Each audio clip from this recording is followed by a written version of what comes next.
Hello guys, and welcome to this new video. So today we are going to review the third round of the Sinquefield Cup 2015. We will start with the game Carlsen Vachier Lagrave, and then we'll watch the game between Wesley So and Alexander Grischuk. It was not the most exciting round if we talk about the games we had. We didn't have the firework we could see on the first round, or the drama we had on the second round with the blunder of Caruana, by example. But it was still a very interesting game, and what we will see here in the first game, it's the typical top play by Magnus Carlsen. It's what we'll witness today. It's a reason why he's the world champion and the best player for the moment. We'll see he really used his strength at his maximum.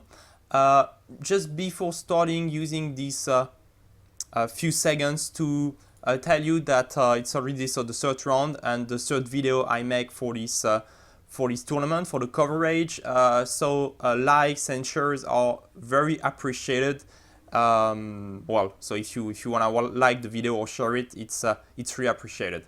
So let's go. Let's proceed with the game. So knight f3, knight f6, pawn to c4, pawn to g6, and pawn to g3. Would like to stop for a few seconds here again, because the opening choice by Carlsen is interesting. He's avoiding any big variation of the Grunfeld with the pawn on d4 and the knight on c3. So he's avoiding the Grunfeld and the King's Indian as well. After the loss he had in the first game, in a very sharp game, I think Magnus wanted to go back to his grinding style of chess, play something more calm, less ambitious, but that would bring a position where he just excels. So c5 here. Another thing is that Vachier Lagrave might have tried to play the c6 d5 idea, but probably he didn't want to have such a calm position where he knows Magnus is stronger than him. So again, the opening choice is often linked with the style of the player. So pawn to d4, pawn takes d4, knight takes d4. So it's not symmetrical anymore. And what we see here is that White has a queenside majority somehow, even if the d pawn might count on the queen side. The bishop is wide open, so that's the good thing. But I mean, not much happened for the moment, and we still can't can say that anyone is better. It's still the opening. Black on his side, it still has 2 pawns in the center against 1.5, I would say. So here it's we have a lot of choices with black. The most popular here is knight to c6, like straining the knight, trying to take the knight away. Short castle, knight takes, queen takes, d6, and by example we'll go a few moves further in the opening, just to show the main ideas. Bishop d2, rook b8, and rook a c1. So this is when we will play e4 with white. This is a Maroczy style pawn structure. So black is trying to play either b7, b5, either e6, d5. Here in this concrete position, it seems black is going for d5, can bring the bishop on e6, the queen on b6 or on a5, trying to find counterplay on the queen side. So that's the play for black. While white is trying to add up pressure in the center. Sometimes they play e4, they even play d4, f4, e5, or they bring pieces, rooks in the center, and try to stop black from playing this b5, or to be really ready for that.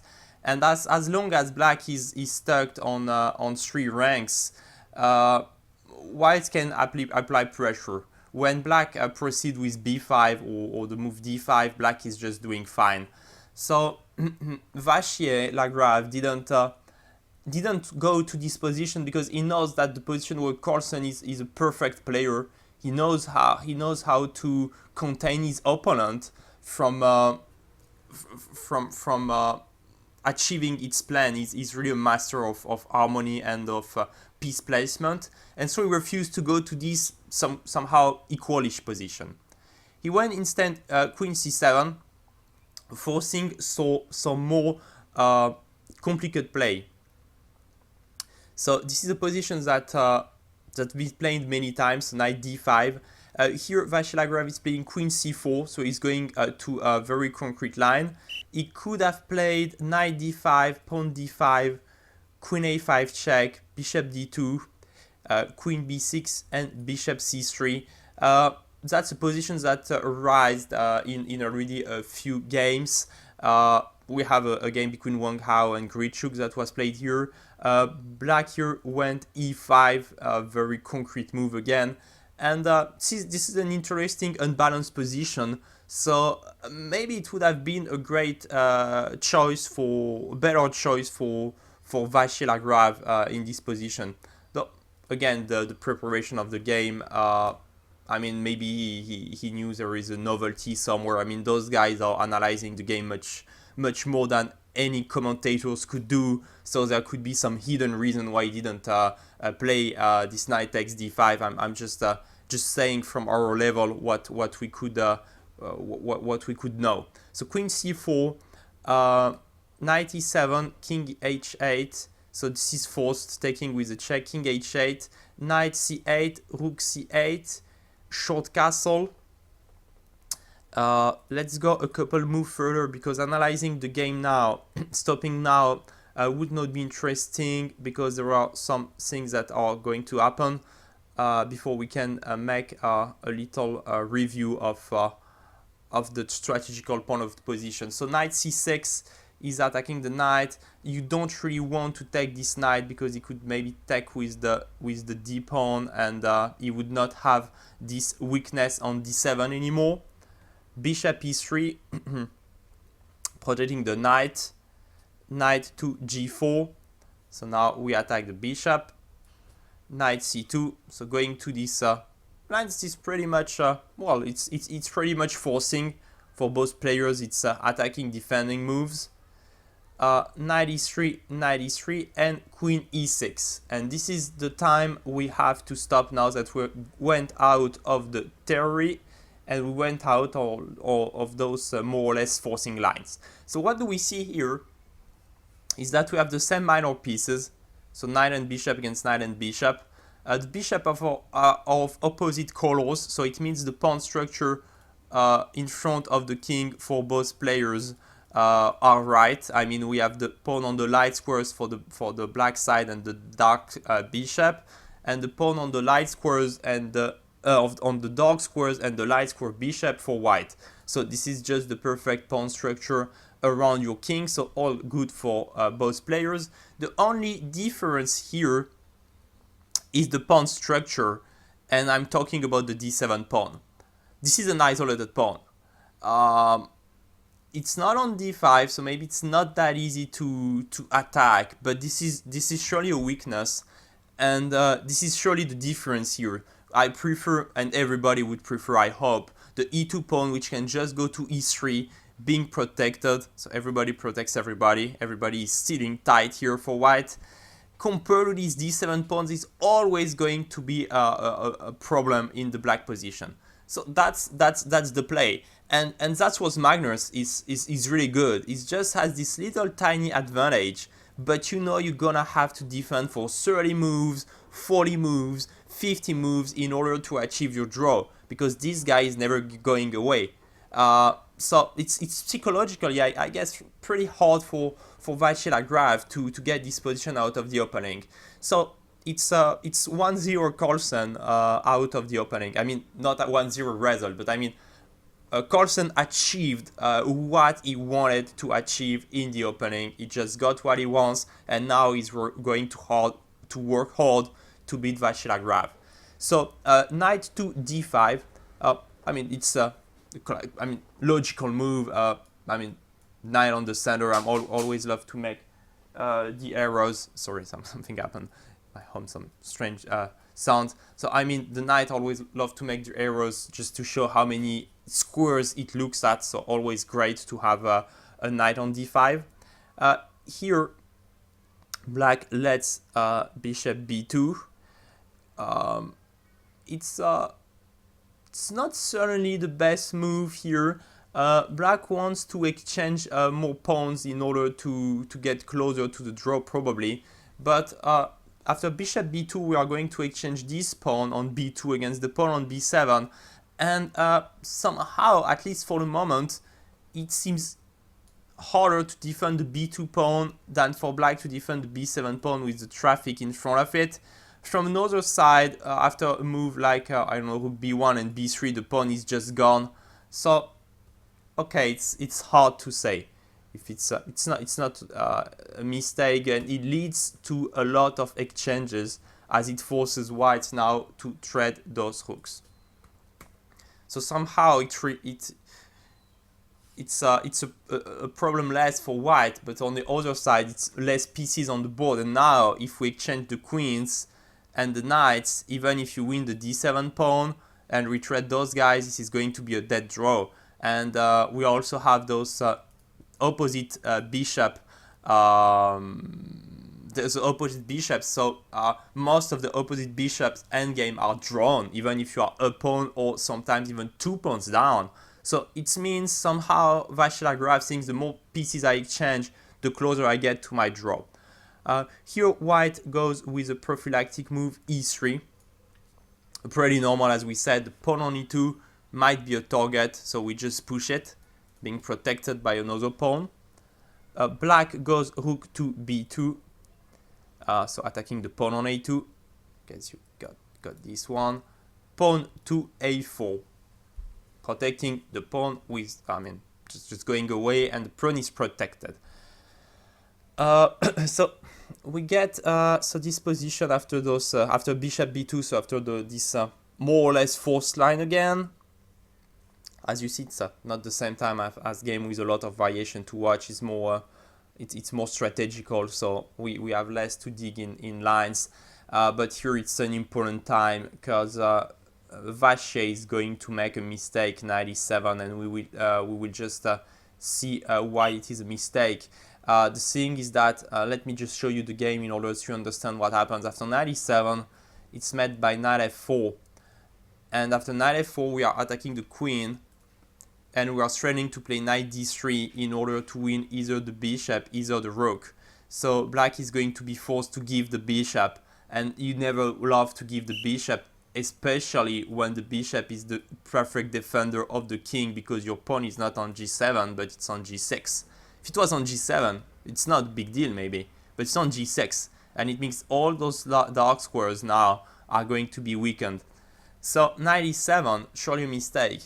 So what we could have do here, we have two possibilities that looks inviting. Maybe the simplest one, so we have this move queen d6, that is not that simple. Maybe it's the best move, but we could have gone with something more simple like knight b4, offering to trade the knights. So, I mean, you don't want, if you trade knights here, less and less pieces on the board, it will be hard to win the full points. So I assume white would go knight f4, and black would go maybe queen e7 simply. And the thing is that if you go knight d3, now the knight is protecting the d3 square, and well, black is somehow sitting tight here. Not easy to see how to activate your pieces with white. Maybe some queen f3 might have been tried to try to go to get inside, but well, it was a decent option probably for black to try something with knight b4. Though maybe it was afraid of maybe it was afraid of those type of moves. Well, we don't know, but it was definitely a try to keep this bishop on the board. The other try was a better move. I analyzed a bit with the computer. Is queen d6. Just continue to queen c1 to free the knight, and black could have gone with this idea like queen b8 and queen b3, entering inside the position with the queen. That was that was the best move and the best way to achieve somewhat I would call an equality, because your activity is really strong, and you really get closer to the draw with those moves. Though, I mean, the games is asking for mistakes. That's what my dad always told me. And he goes 97. It's also because, guys, the pressure that Magnus is applying on his opponent is always really big, and it's not always easy just to show how much pressure he applies, because the most you calculate the lines, the most you see that every time he has those little tiny things that makes this that's not that easy. And I mean, it's easier to talk than to play, of course. So now bishop f4 went b2-4. So if you take with the g pawn, the thing is that you're giving squares around your king, and I mean the g file is opened. I mean, black could easily launch the h pawn. It's really weakening for the king. So Magnus decided to take with the e pawn. So now what we have is that this bishop is much better than the knight. The knight doesn't really have good squares around the king to land, and with 4 pawns close to the king is just really safe. This king on h8 is not safe at all, because we lost a powerhouse to defend it. But the problem for white is that let me just go a move forward, queen b6, is that this rook on b2 is really active, and with the queen they are making a mighty couple to attack this pawn on f2, and as long as we cannot release the rook from f1, it's hard to see how we can just win the game and improve the position. The thing is that here, for some reason, we are going to win the d7 pawn. It was always happening. I mean, if black is just sitting from this position and trying to save the d7 pawn, white is just going queen d4, rook d1, and activates his pieces. So Vachier better gives up this pawn, but tied up the white camp to the f2 pawn. Here Magnus is playing an interesting move, a good move, a5. So if you take on a5, can you find in 3 seconds how white wins the game? 3 seconds for this one. So queen d4 check, and we win either the rook, either the king. So probably the rook. I don't think a player is allowed to give up the king. So queen c5, queen takes d7 now. Black goes rook a2. So now we have 2 pieces attacking the pawn. Of course, we cannot take with the queen because the knight is falling. And here white is going queen d3. Not the best move, queen b7. We will see why had mod venom in it. The thing is that now, if you take the pawn, white has queen b2 check, king g8, and rook to e1, and somehow the queen is coming to f6 next, and this is really uncomfortable for black to defend. I mean, it's not losing, it's just that somehow white now achieved to find a counterplay on the king, and you will never watch this f2 pawn anymore, and black is going to defend this. So this is hard to defend. So after queen b7, the best move was king g7 somehow. Pawn to a6 and pawn to h5. So you are keeping this eye on f2 to make sure white is not moving. So white could have played this way. He went queen d3, and he didn't pay the price for his mistake. Is that now it's not that easy to take the a5 pawn. So the thing is that if you go queen takes a5, white goes queen d6, attacking the knight. So knight to g8 is pretty much the only move. And white goes queen d4, pawn to f6, and this is really uncomfortable now. The pawn structure is getting weird, and the knight on g8 is he's back to his initial square. So this isn't good, and you don't have the eye on the f2 pawn for the moment, at least. So understandably, queen takes a5 was not played.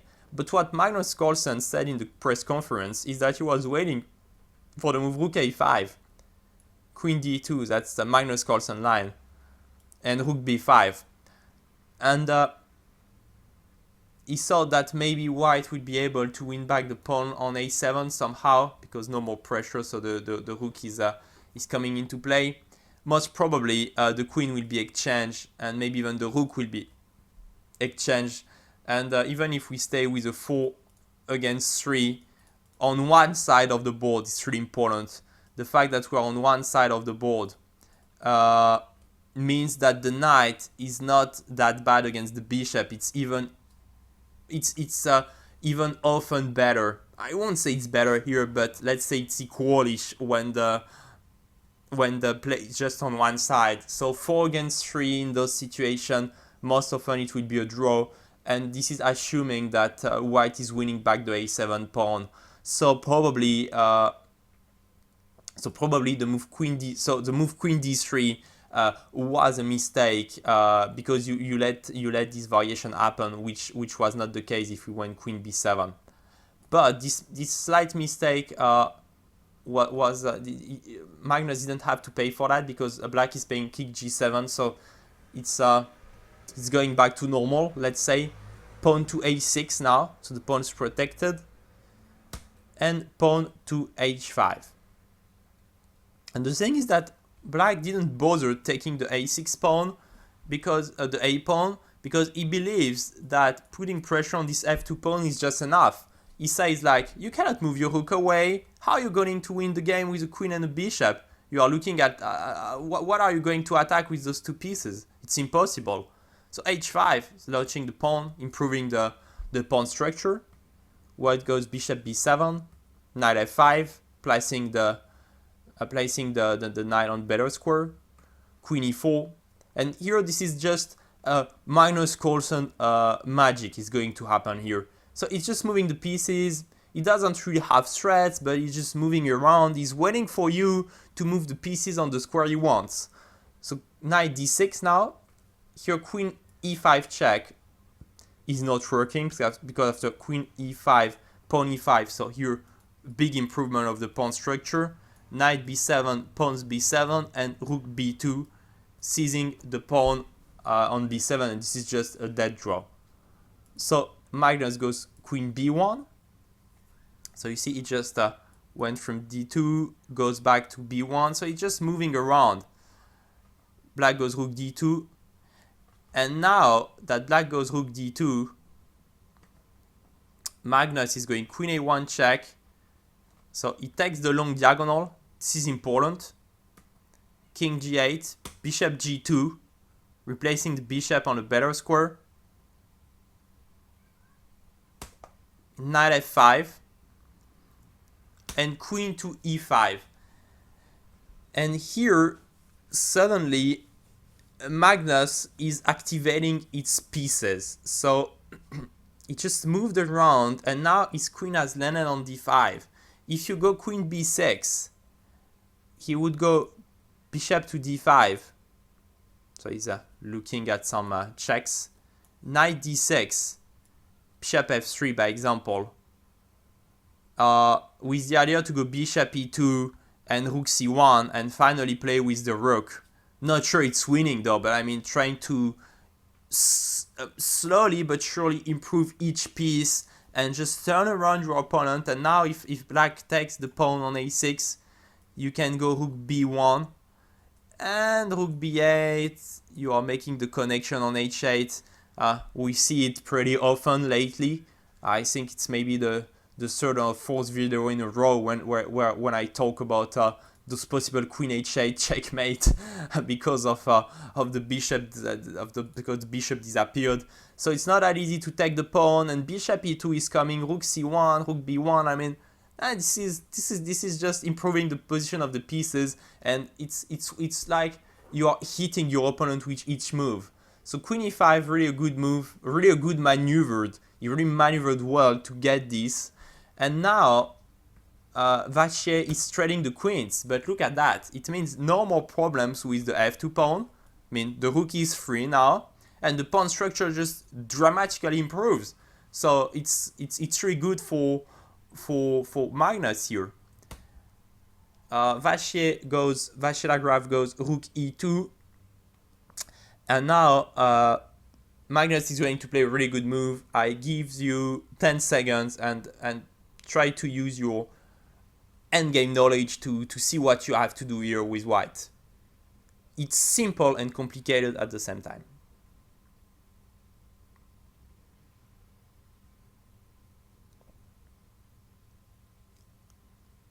You can pause the video if you like. And so Magnus goes rook b1.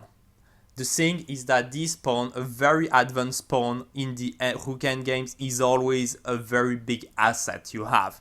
And if we win the pawn on a7, it's 1-2. It's even not 1-2-3. It's 1-2 and I win the game. So Vachier is going rook e5, rook b7 now. And well, it goes rook e1 check, bishop f1 is forced. And now if you go rook e7, I do believe that bishop d3 is just winning the game. I didn't watch the line, but I was pretty sure of that. So by example, king f8, bishop f5, pawn f5, and let's say king g2. You have to go maybe rook king here, king h3, king to d8, and now can we just take the rook? So you see, just want to show you again, is that if we take it now, black is taking and is going toward the pawn. But anyway, the black king is tied to the rook. So we wait that he goes on d8, and now that he threats rook takes, pawn takes, and king c7, winning the rook, we take it, and we play king h4. And this is surely winning here. We are winning the pawn on h5, and this is game over. You have surely no time to play all those moves, pushing your pawn. So black can't save the pawn, and it's again just to finish up with that. It shows you the power of an advanced pass pawn. It's a LeBron James in your position on a6 or Lionel Messi, because as soon as the rook is protected, those two pieces are making a mega combo on the 7th files. So bishop f1, pawn to h4. It's a zeitnot, and Vachier is trying some to add up some pressure, taking the pawn. Now he's going to play h3, trying to bow to scare Magnus. If he goes knight d4, just love the variation, rook c8, h3. So you might feel like the king is tucked, but here we have the simple move f4. And again, you have no time to make trouble with the h2 pawn, because this one is too close to the end zone. And that's really the problem again. When the pawn is close to the end zone, it's almost like asking for too many defenders to look at that. And also now the h3 pawn is looking really, really sad, and we can just play king f2 and just seize the pawn. So again, white is totally winning. So he tries h3. Here, white can play even rook d7. So now you don't even have the knight d4 idea. The rook is cutting it. Rook a1, pawn to g4, asking the question to the knight. Knight h4, rook d3. No time to take, because we take back and we threat the rook and the knight.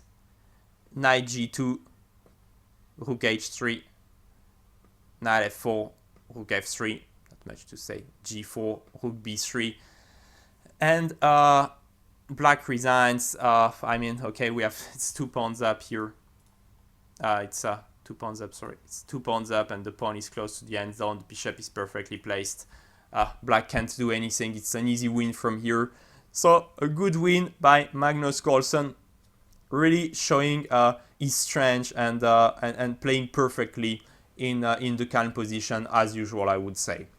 So let's go to the next game of the day.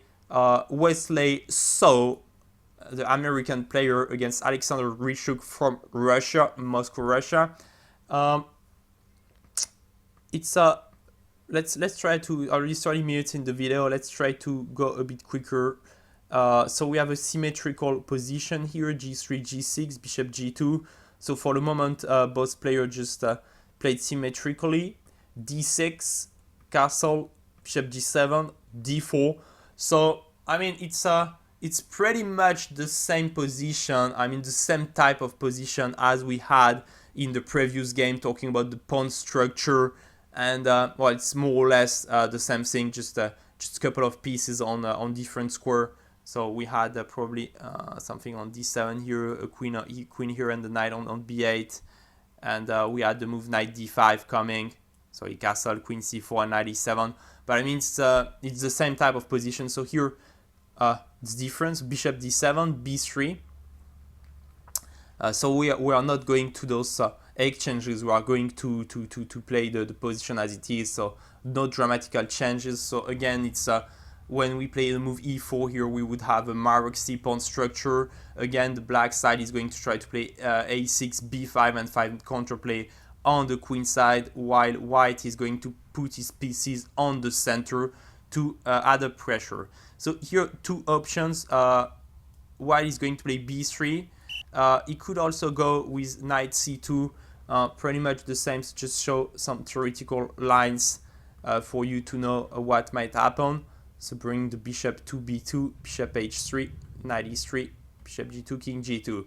So this is a theoretical position, a classical one, where white is going to bring a piece on d5 and is trying to control so d5 and b5 squares in order to make sure black is never able to push either way. It's pretty much the same position we can have, just here we kept the knight on the board, and in the game white goes b3, knight d4, queen d4, bishop c6. So again, training those bishops. Bishop b2, castle. So he didn't take the bishop here. Knight takes knight d5. So this is all theoretical. Black goes bishop to d5, so trading the bishop against the knight.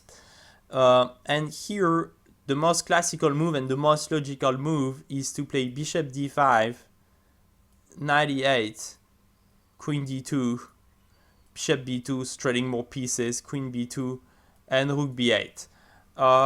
And this is always close to being equal. I mean, the bishop might be a better piece than the knight, but with the pawn structure we have here, black doesn't have any weakness, and it's really hard to win this game here with white. Most of the time it's going to be a draw. But white is playing pawn takes d5. A surprising move at first sight, because you are closing up the position of this bishop.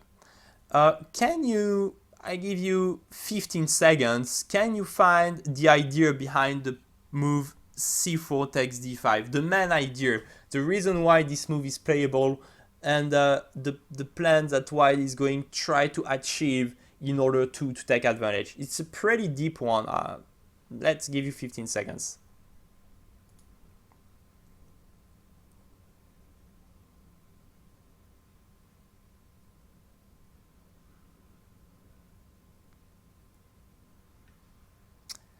So here, what white is going to try to achieve, and it's really hard to do so.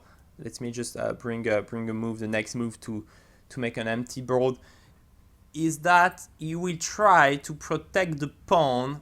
So you see the pawn is attacked now 2 times in order to play bishop h3, and with the bishop have the look on c8. So if we control the c8 square, we are going to be able to take the c file, and if we take the c file, we have a slight advantage. So all the idea behind c takes d5 is that the bishop on g2 might land on h3 and control the c8 square in order to take the c file. It's pretty deep, pretty deep idea, but it's not easy at all to achieve. So queen a5, bishop c3. Getting the queen away from the pawn, queen a6, queen to d2.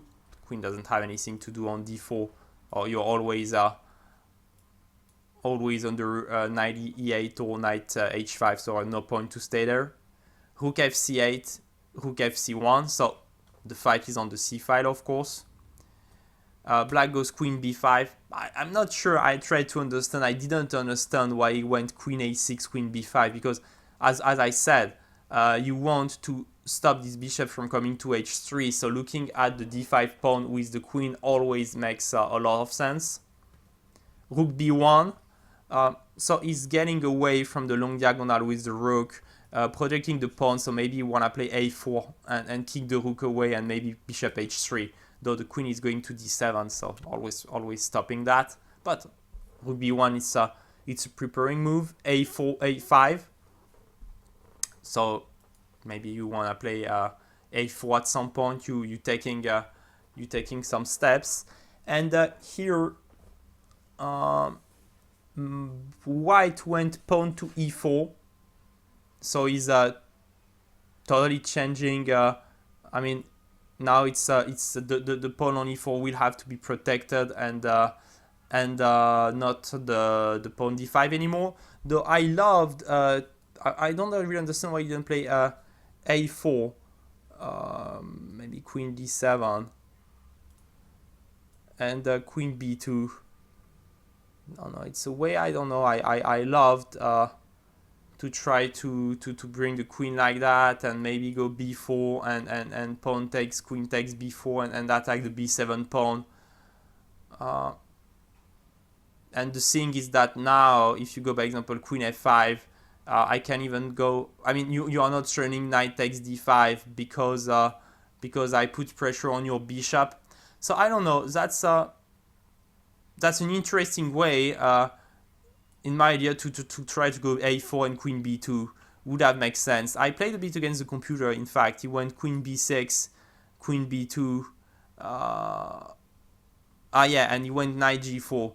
So he had this tactical line where if I play bishop g7, queen f2, king h1, rook c1, and f6. So maybe that's the reason why. Sorry, I just said something stupid a minute ago. So that's maybe the reason why I didn't go this way. Though it's really tactical. I mean, after queen b6, maybe I had another move. I don't know. Somehow probably the reason he saw queen b6 and knight g4, it's really tactical, but it made sense. So he went e4. So e4 now, it's a bit committal because bishop has to protect this pawn now. So black goes knight d7, bishop takes, king takes, queen d4 check, king g8. So all that pretty much forced. Now the knight might land on c5 or e5. Bishop f1, attacking the queen. So now we want to maybe go bishop h3 when the queen goes away. Rook c1, and queen to b4. A really good move. So we have no time again to play this bishop h3 to take control of the c file. And now if we go queen b4, pawn b4, and rook c2 by example, to protect the pawn, black just goes knight c5, and I mean, who cares about your bishop h3 when the c file is totally closed? And it's really hard to see any side making progress here. I just think you are going to agree for a draw pretty quickly. You will never be able to attack the b4 pawn because of your b1 pawn.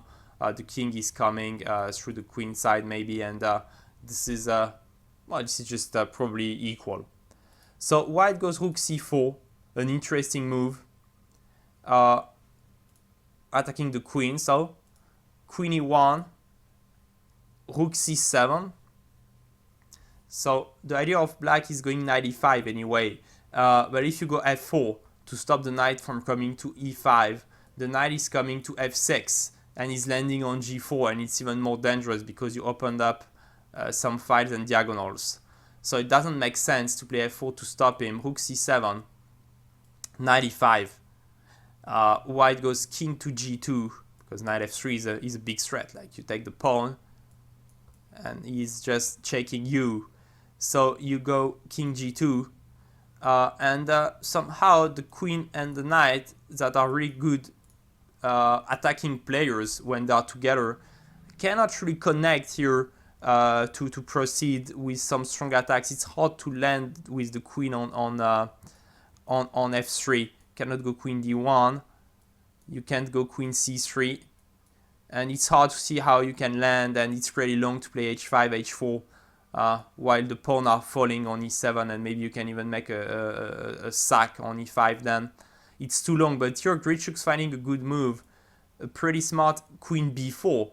So the thing is that if you keep the queen on the board, how you could do that? If you go like, I don't know, queen e3, by example, black can really quickly go a4. I don't know if it's tactically right here. Didn't check the move a4. But I mean, as a matter of fact, we can also protect just the pawn on e7. And the thing is that when black goes a4, it opens up the rook, and now it will be real trouble for the king. So by example, if rook e7, pawn b3,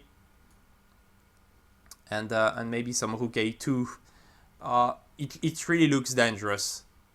Because now some more pieces are coming in, and there are some strong counterplay clearly for black, as the knight is a monster compared to the bishop, and it's a good counterplay for a pawn. So white can't, doesn't take the risk of going into such lines. It just thread the queens.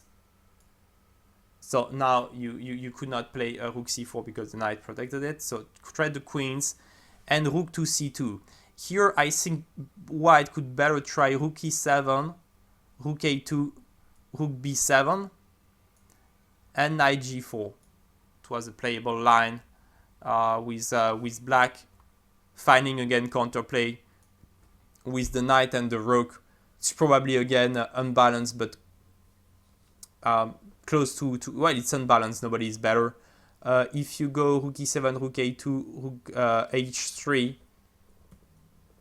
This is another line to play, and rook b6. Again, it's unbalanced, but it's unbalanced. But maybe this one is slightly favorable for white, but it's really hard to win, and it's a bit scary to get against the rook and the knight. So you just go rook c2. Black goes king g7. And as usual, just need to say a very important thing here is that Grischuk is already in zeitnot, and there are no increments in those tournaments. So he's always digging in deep zeitnots, and he always have troubles. So this position seems just to be equal. f4, knight d7, king f3, and here a move that I totally can't understand in zeitnots. I feel if I give to 90% of you the way to play, I don't know, maybe I'm putting the bar a bit up, a bit high, sorry, for this English mistake, I guess. You would play knight to c5. And this move totally makes sense. Like you close the door for the rook, and the knight is on the perfect square. It's impossible to attack it. And I mean, how white plays king e3, h5 by example, taking space, e5, and here I could even play just the move f6. Just didn't bother myself finding hard moves, and I mean it seems to be okay. Maybe there are some plans to go to take the pawn, but that's probably what black was afraid about. But it seems that black can always find some counterplay on the king's side. Though it would be long to analyze, but that's what scared Grischuk surely. It's that white is going toward the b4 pawn. So he went pawn to f5 here, and this is just a blunder. Because after pawn f5, pawn takes, rook c7, knight c5. White can just simply go rook e7 check and rook e2, and white just went to grab a pawn and came back to protect the a2 pawn. So he just gave up a pawn for nothing. So he just giving a pawn for nothing. Black goes pawn to h5, so he searches for counterplay on the king side, but now instead of having a pawn, I mean a pawn on e7, he's just lost a pawn. I mean, if we went to the variation I said, at least white, we would have this position and white would not have the pawn on f4, at least. But here it has the pawn on f4, so black goes pawn to h5, and you have 15 seconds here to find the winning plan for white. And it's really important to find those plans in endgames in order to convert those winning positions. So 15 seconds from now.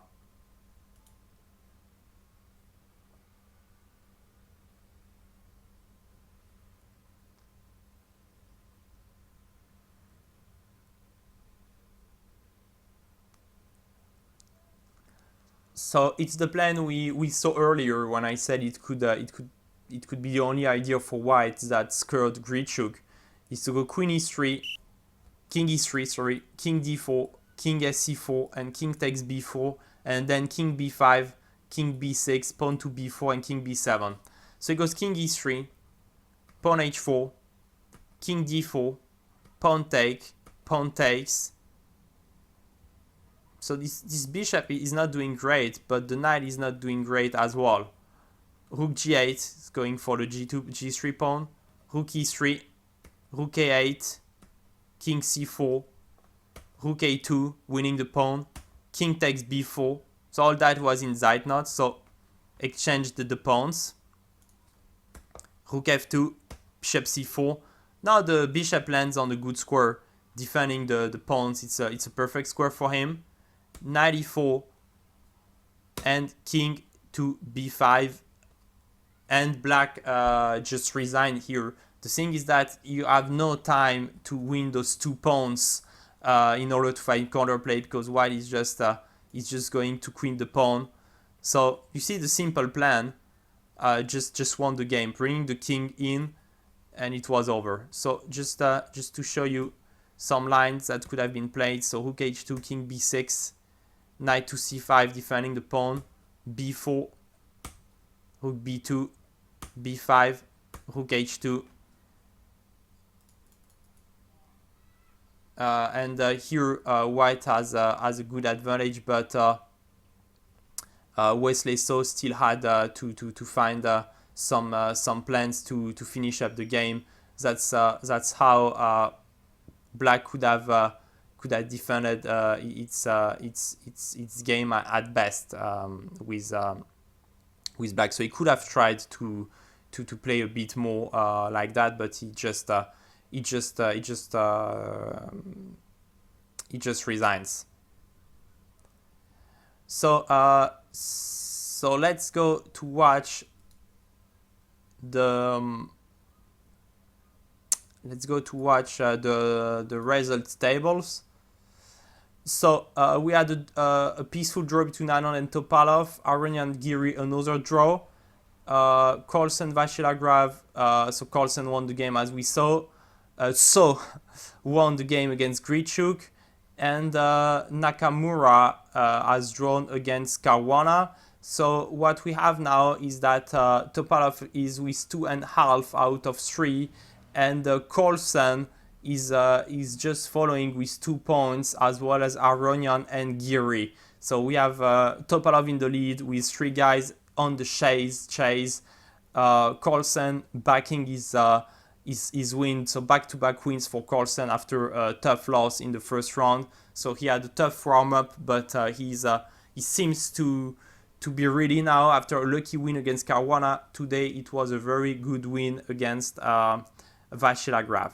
So thank you very much for watching the video. Don't forget that you can give a like or share it. It always helps the channel, so it's good for me. Thank you guys, bye.